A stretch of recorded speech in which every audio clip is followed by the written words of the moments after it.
and welcome to Confessions. I'm your hostess of Light, Jennifer Watson. I'm an empowerment and life transition coach, and my mission is to provide a safe space for people to step into their darkness to shine their brightest of lights. And that's what this show is all about. Tonight we will be talking about the epidemic of bullying. Bullying comes in all forms, from the traditional school bullies to professional intimidation to cyberbullying.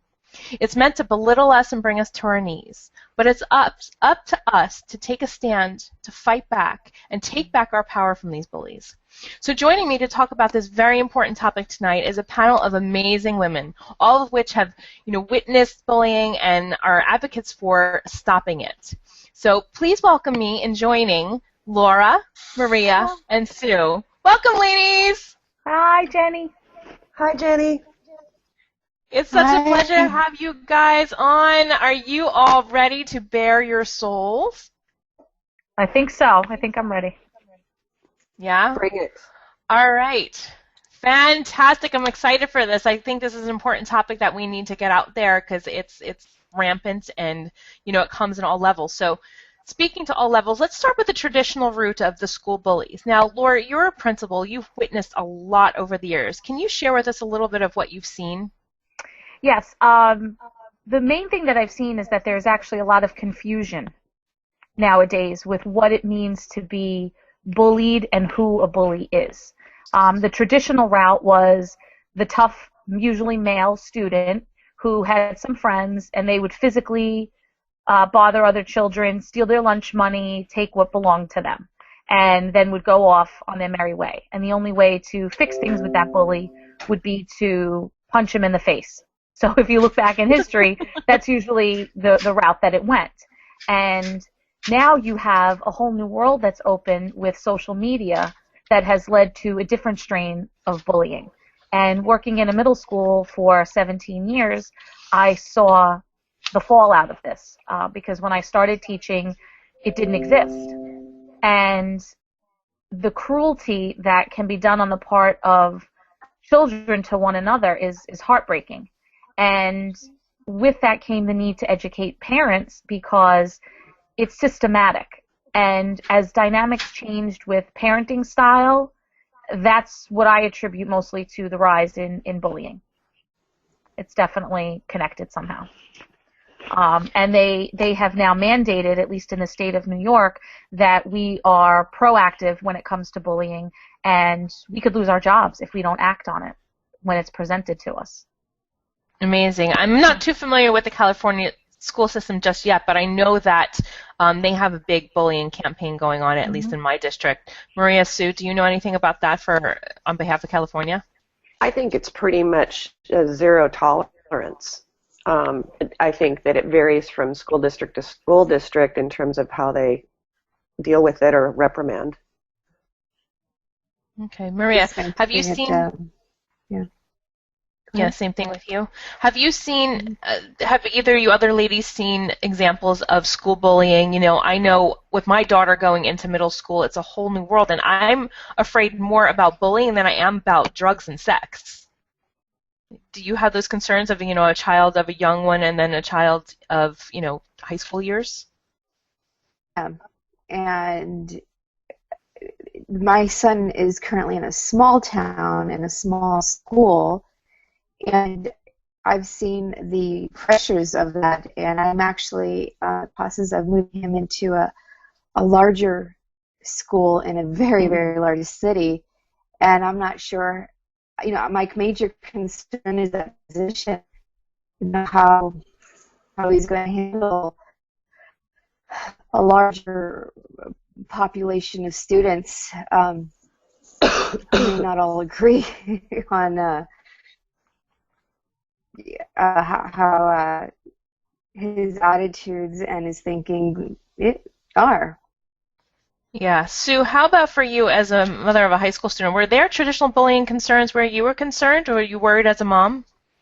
Well, I started seeing it happen particularly in middle school when she went into middle school.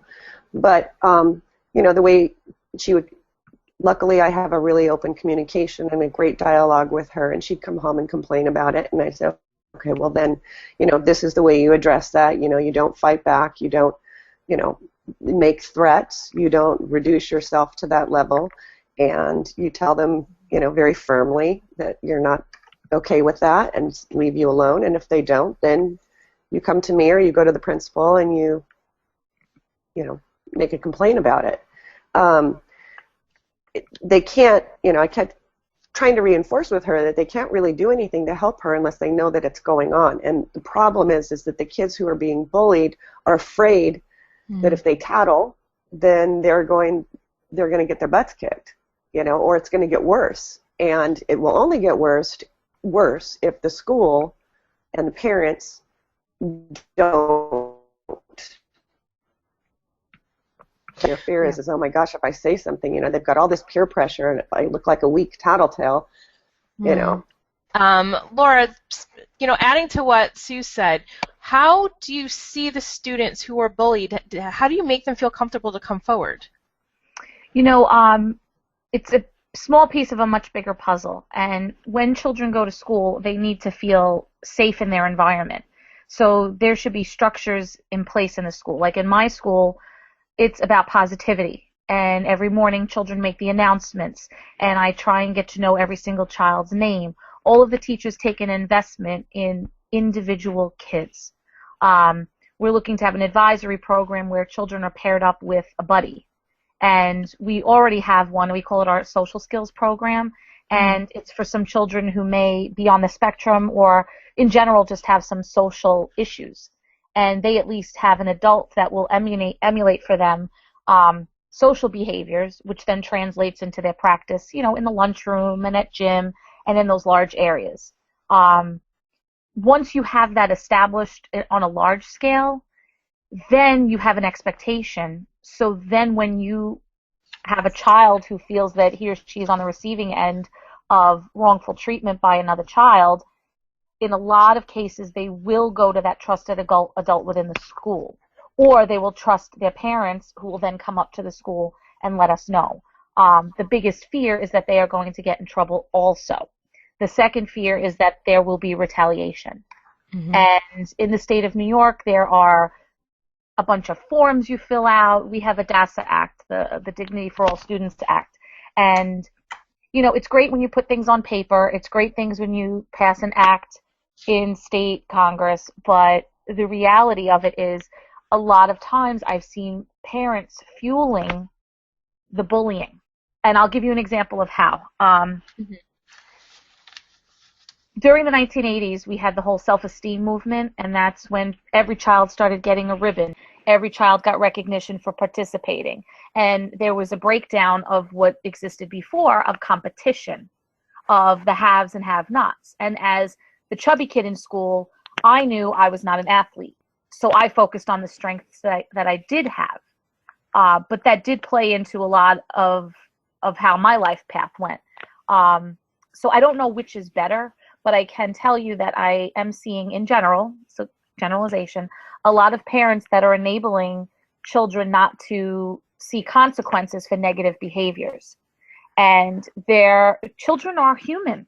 And all of us at one point have hurt somebody else's feelings. And it's not until you're necessarily called on it do you even see that what you may have said or done was hurtful.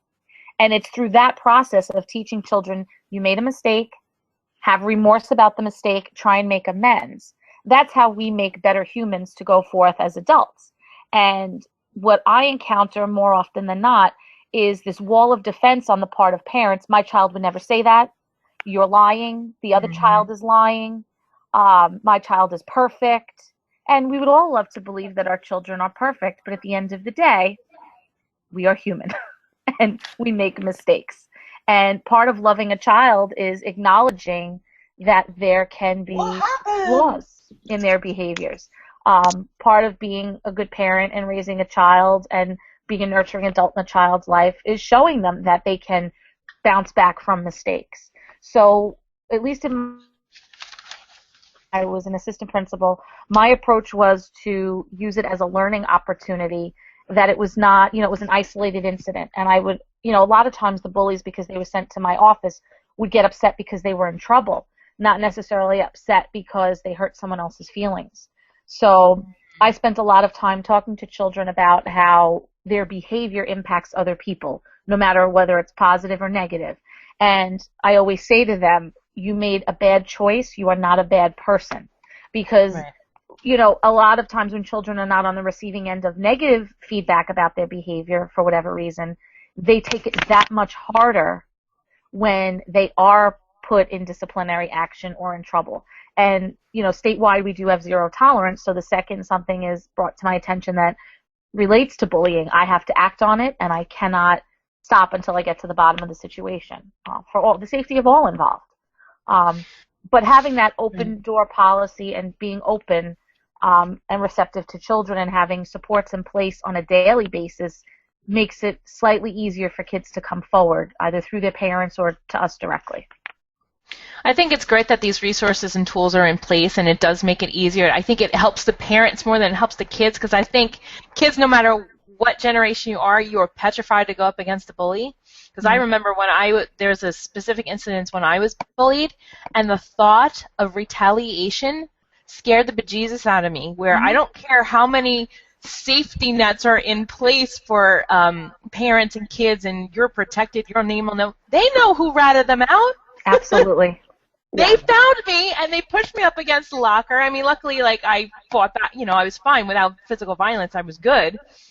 And it all worked out in the end. But it was scary going, okay, Mom, I guess you can talk to the principal. It doesn't really matter what's in place. It's like, as a parent, you need to step up and encourage your child to, you know, be assertive and stand up for themselves in a nonviolent way and just not take shit, basically. Yeah. So, and we not, see and it not all. worry about any more shit coming on them as a result. Exactly, That is a really big concern. It is hard, and you know, bullying comes in all kinds of forms. So we've covered the school age, but what's new to this generation is what is cyberbullying. And you know, Sue, I know we've talked on and off about that, and you've seen it before in action. So why don't you tell us a little bit about what cyberbullying actually is and what maybe you've witnessed? Well, there's been some specific issues that have come up recently in our area with Instagram was the platform for it, and basically, in a nutshell, there was a student who was acting under an alias name, and he was posting pictures and videos.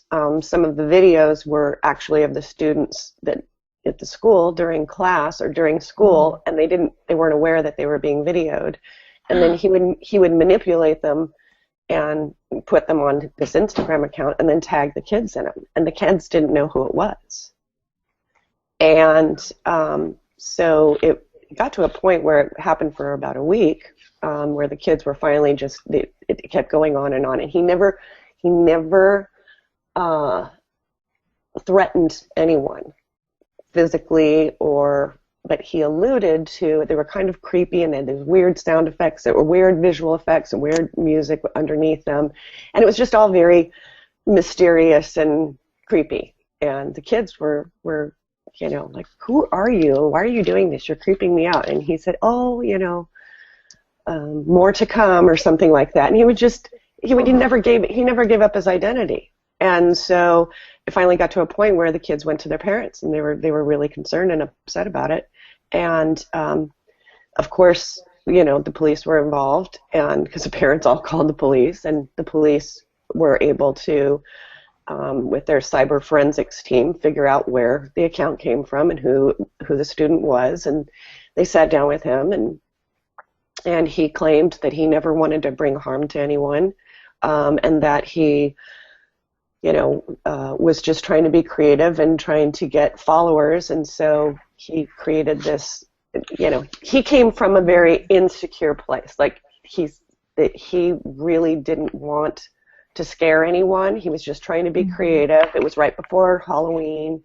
And the problem was that, then you've got a whole school worth of parents that are freaking out. We're all freaking out. We're not buying it. There's some of us that believe it, some of us don't. We don't know this kid from Adam. We don't know his parents. We don't know his background. And then all of a sudden it starts happening, and it creates this frenzy and almost kind of a witch hunt, because, of everything that's going on right now in our world. You know, all these school shootings, and everybody's thinking, oh my God, we're next. And so there's this paranoia and this mania that's going on about it, and then it happens in your own backyard, and everybody's just on edge about it. So, but what ended up happening was, because he made no written threats to anybody's well-being, they couldn't. They had nothing to charge him with, and so he is no longer going to the school, and he's made public apologies, and he's apologized to the kids in person, and so now we're just kind of all holding our breath to see what's going to happen. And I think a big problem with what's going on now, especially with the cyber stuff, is the way the law is set up, especially for minors. And you know, he was protected. You know, he was protected, so, you know, we didn't know who he was for a few days, and that's very disturbing for the parents of the kids, you know, in the school. It's like, well, we don't know who this kid is. Is he going to ever come back? You know, they wouldn't tell us anything because he's protected. So there's that problem. Then there's the issue of what the criteria is for further investigating or further charging him, or, you know, setting up some different punishments or, you know, consequences for this behavior. And the law's really like, well, if they don't, it's like with a stop sign, you know, crosswalks needed a stop sign for 20 years, and 3 or 4 kids almost got hit, but until they hit a kid, they don't change the stops. They don't put the stop sign in.